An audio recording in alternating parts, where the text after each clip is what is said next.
انتہائی تکلیف دہ لمحہ ہے کہ اگر آپ اس کے جنازے کے مناظر دیکھیں، شیڈ پہ کھڑے ہو کے امیر بلاج کے بچے اور قاتل کا اسلحے کے ساتھ جانا، یہ بھی ایک سوالیہ نشان ہے۔ جو قاتل تھا ایک فوٹوگرافر کے روپ میں آیا، گولیاں مار دی۔ قتل کی جو گتھیاں ہیں وہ سلجھنے میں ٹائم لگے گا۔ اس قتل و غارت سے اپنے شہر کو ہم کس طرح نجات دلا سکتے ہیں؟ قتل کے بعد ہمارے اداروں کو ہوش کے ناخن لینا ہوں۔ خدا کرے کہ میری عرض پاک پر اترے وہ فصل گل جسے اندیشہ زوال نہ ہو۔ السلام علیکم ناظرین۔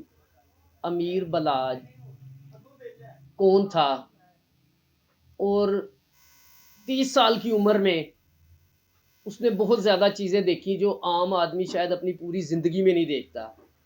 اس کے پیچھے کیا بیک گراؤنڈ ہے اور کیا معاملات ہیں وہ آج آپ سے شیئر کریں گے۔ بلا ٹرکاں والا شہر کا ایک مشہور، یہ پرانے دور کی بات ہے جب پہلوانیاں چلتی تھی تو ٹرکوں کے اڈے ہوتے تھے، ٹرانسپورٹ کے اڈے ہوتے تھے۔ ان کا شالمی چوک میں بڑا مشہور بلا ٹرکاں والا کا اڈا تھا۔ تو ان کے پاس جب اس طرح کے کام ہوتے ہیں تو پھر اشتہاریوں کا بھی آنا جانا تھا، بلکہ 2 معروف اشتہاری جو بعد میں مارے گئے وہ باقاعدہ طور پہ ان کے ملازم تھے، انہوں نے بلا ٹرکاں والا کو قتل کر دیا۔ اس کے بعد باغ ڈور سنبھال لی عارف امیر عرف ٹیپو ٹرکاں والا نے، جو امیر بلاج کے والد تھے۔ تو یہ دشمنی کا یعنی کہ اب عروج تھا، جس میں آ کے دونوں طرف سے کھلم کھلا دشمنیاں شروع ہو گئیں، کیونکہ جو قاتل تھے انہوں نے دوسرے کیمپ میں پناہ لے لی جن کے اوپر اس ایف آئی آر میں نامزد مقدمہ ملزم قرار دیا گیا ہے نا انہوں نے، اور 4 نامعلوم افراد ہیں۔ تو اس کے بعد ٹیپو ٹرکاں والا کے اوپر ایک بہت مشہور ترین واقعہ ہوا کہ اپنا ادھر کچہری کے پاس حملہ ہوا، اور جس میں کوئی 5 سے 6 لوگ جاں بحق ہوئے تھے اور ٹیپو ٹرکاں والا شدید زخمی ہوا۔ اس کے بعد 2010 میں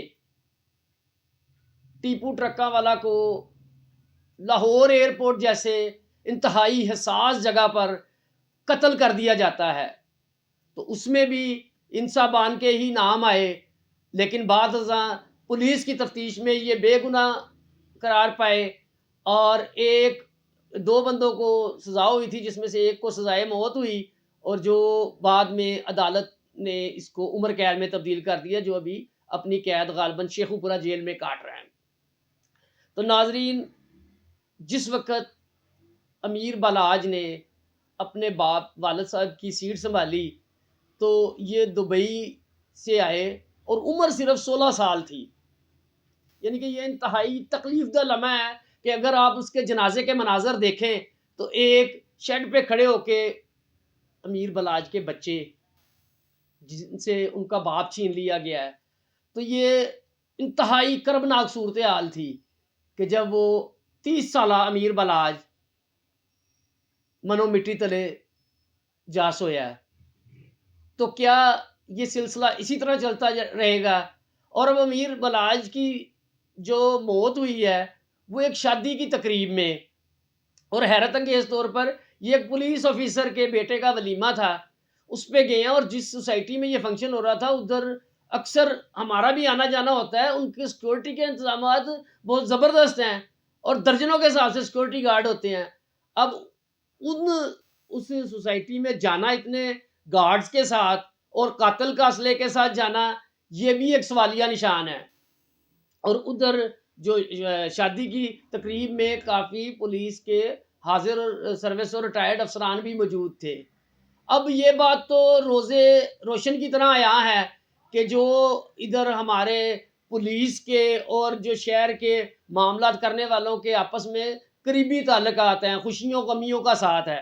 تو شہرداری میں چلتا ہے۔ اب جو قاتل تھا وہ ایک فوٹوگرافر کے روپ میں آیا اور اس نے گولیاں مار دیں، جس کا کوئی سوچ بھی نہیں سکتا۔ اگر چند لمحے پہلے کی فوٹو ہی دیکھے جائے تو وہ بیٹھے ہوئے تھے، کھانا کھا رہے تھے یا کھانا کھانے کی تیاری ہو رہی تھی، گپ شپ چل رہی تھی، اور آل آف سڈن اس نے گولیاں مار کر ایک نوجوان کو اس دنیا سے رخصت کر دیا، اور اس کے بعد اسے بھی گولی مار دی گئی۔ اب جو ایف آئی آر درج کرائی گئی ہے اس میں بھی وہی ملزمان نامینیٹ ہیں جو ٹیپو ٹرکاں والا کے قتل میں نامینیٹ تھے۔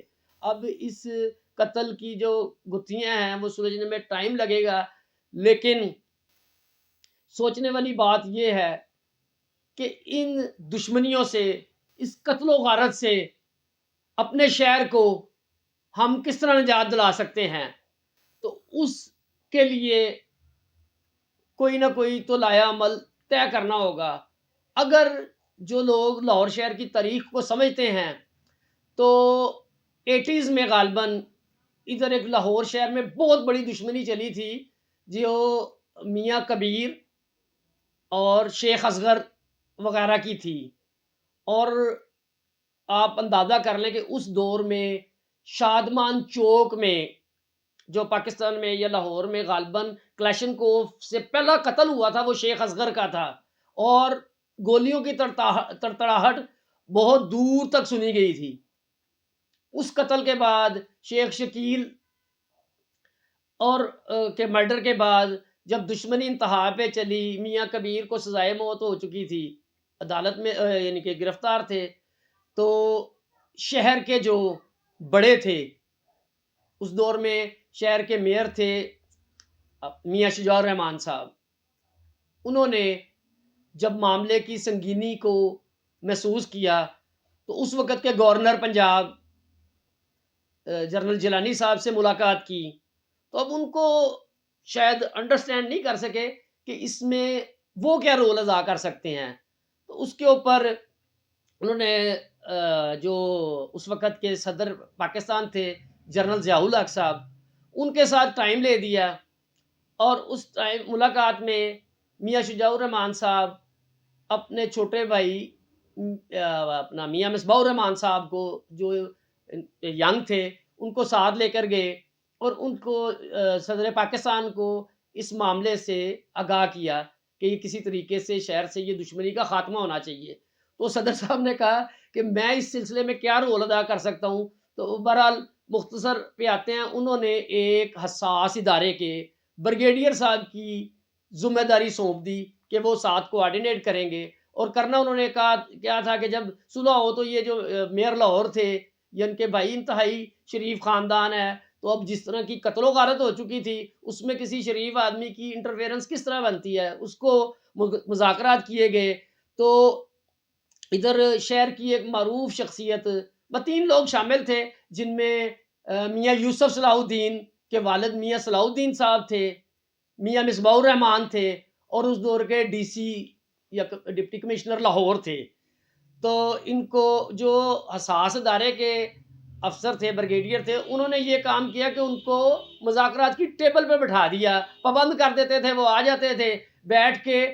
اور جب شہر کے ذمہ دار لوگوں نے اپنا کردار ادا کیا تو آپ یہ دیکھ لیں کہ اس صلح کے بعد کوئی قتل تو دور کی بات، کوئی زخمی نہیں ہوا، کوئی گالم گلوچ نہیں ہوا. تو آج پھر اس قتل کے بعد ہمارے اداروں کو، ہمارے سیاستدانوں کو ہوش کے ناخن لینا ہوں گے. اور دوسری بات ہے کہ جو لوکل باڈیز ہوتی ہے، بلدیاتی ادارے ہوتے ہیں، ان کو بھی مذاق بنا دیا گیا کہ 2015 میں الیکشن ہوئے تھے، اس کی 19-20 میں میعاد ختم ہو گئی ہے، آج ہم 24 میں بیٹھے ہوئے ہیں اور بلدیاتی ادارے بھی نہیں ہیں. اگر بلدیاتی سسٹم ہو تو لوکل گورنمنٹ کا سسٹم ہوتا ہے، لوکل لوگوں کو زیادہ آگاہی ہوتی ہے ان مسائل سے، امن و امان کے معاملات سے. اگر یہ بہت ضروری ہے. تو آپ دیکھیں کہ جو 83 میں جو میئر تھے انہوں نے اپنا پازیٹیو رول کر کے شہر کی اس دشمنی سے، بڑی خونی دشمنی تھی اور اس میں بہت سے لوگ اپنی جانوں سے ہاتھ دھو بیٹھے تھے، بہت سے بچے یتیم ہو چکے تھے، بہت سی خواتین بیوہ ہو چکی تھی.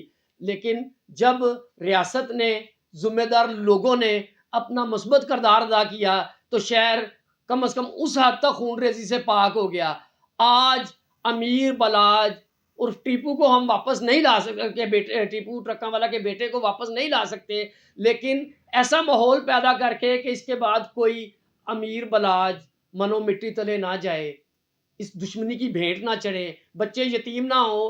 اداروں کو اور ادھر کے شہر کے سیاستدانوں کو، معتبرین کو اپنا مثبت کردار ادا کرنا ہوگا، اور اس دعا کے ساتھ کہ خدا کرے کہ میری ارض پاک پر اترے وہ فصل گل جسے اندیشہ زوال نہ ہو.